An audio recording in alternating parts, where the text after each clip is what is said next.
आपके पति एमएलसी साहब बन गए हैं, अपने पति से कितना उम्मीद लगाती हैं? घर पर आते हैं तो क्या मांग करती हैं? उनके लिए क्या कहाँ तो लड़ाई लड़ना चाहिए? विश्वास है कि वो भी आने वाले हैं और शायद वो भी आएंगे और पूरा साथ देंगे। मुझे बस करो लोग लपेट लो। कह रहे हैं कि हमारे बीच में दोबारा भगत सिंह जन्म। मीडिया के बेतुका सवाल देखिए कि आपके पति एमएलसी साहब बन गए हैं, आप अपने पति से कितना उम्मीद लगाते हैं?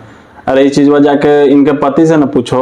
अब इतना पिछवाड़े में तुम्हारा दम है कि तुम पवन सिंह से पूछोगे कि आपकी पत्नी पहले आके चली गई, उनके बारे में क्या कहना चाहते हैं? या फिर आपकी पत्नी कितने सालों से मायके रह रही हैं, उसको आप अपने घर क्यों नहीं ले जा रहे हैं? इतना दम है तुम लोग के? बोलो ना, इतना दम है तुम लोग के जो पवन सिंह से पूछ सकते हो? थोड़ा सा सवाल सोच समझ के पूछा करो। तो ज्योति सिंह इतना के बाद भी बड़ाई की है कि नहीं वो भी शायद आने वाले हैं, कुछ काम में बिजी होंगे।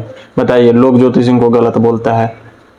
इतना होने के बाद भी वो अपने हस्बैंड का तरफदारी की है।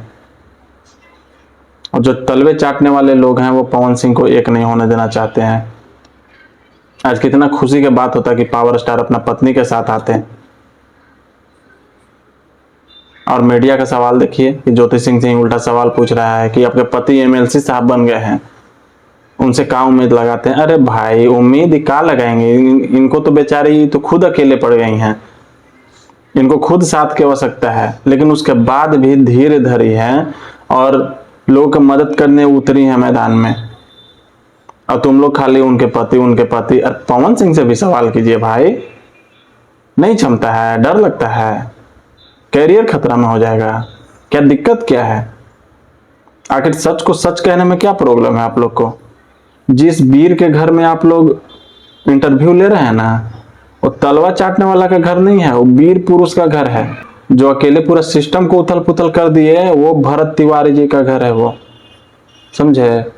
थोड़ा सा सवाल सोच समझ के पूछिए। और पब्लिक लोग से कहना चाहते हैं कि ऐसे मीडिया को खदेड़ कह नहीं देते हैं आप लोग। इन लोग को बोलना चाहिए कि भाई हाँ, आप सरकार से क्या मांग करते हैं, आपको क्या लगता है ये गलत है या सही है। उसके बाद भी चलिए, ज्योति सिंह भरत तिवारी जी के माता जी से बहुत सारा बात की है, संतावना दी है, जो कि आगे आप लोग वीडियो क्लिप में देखिएगा। तो चलिए सबसे पहले ये वीडियो देख लीजिए। जल्द से जल्द की इंसाफ की मांग हम लोग करेंगे और हम लोग पूरी कोशिश करेंगे। और मैं चाहूंगी कि हर लोग आए यहाँ पे और उनके न्याय के साथ साथ हम ये भी मांगे कि जिस लड़ाई वो लड़ाई लड़ रहे थे, जिस सपनों के लिए वो खड़े हुए थे, उस मांग पे भी ध्यान दिया जाए और उस चीज पे भी मतलब सरकार को ध्यान देना चाहिए। और वीडियो को ज़्यादा से ज़्यादा शेयर कर दीजिएगा ताकि मीडिया के पास पहुंचे। उन लोग से हम कहना चाहते हैं कि भाई साहब, ज्योति सिंह से ही सिर्फ नहीं सवाल कीजिए पवन सिंह के बारे में, पवन सिंह से भी सवाल कीजिए ज्योति सिंह के बारे में कि ज्योति सिंह को आप अकेले छोड़ दिए हैं भैया, वो दर के ठोकर खाती हैं। जरा आप बताइए कि कैसा लगता है आपको? अगर हिम्मत है तो पूछिए।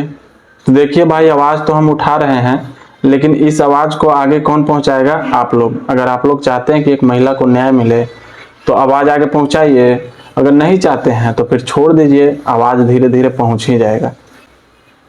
फिलहाल आपका भाई आप लोग से रिक्वेस्ट करता है कि वीडियो ज़्यादा से ज़्यादा शेयर कीजिए और सच को सच बोलना सीखिए। पवन सिंह की गलती है तो पवन सिंह का बोलेंगे, ज्योति सिंह का गलती है ज्योति सिंह का बोलेंगे, या सिस्टम में कहीं भी किसी का गलती पाया जाता है तो निष्पक्ष होकर के उसको बोलेंगे कि हाँ उसका गलती है, तभी तो मीडिया कहेंगे। मीडिया का मतलब ही आईना होता है। तो फिलहाल आप लोग वीडियो शेयर कर दीजिएगा भाई लोग। आज के लिए बस इतना ही।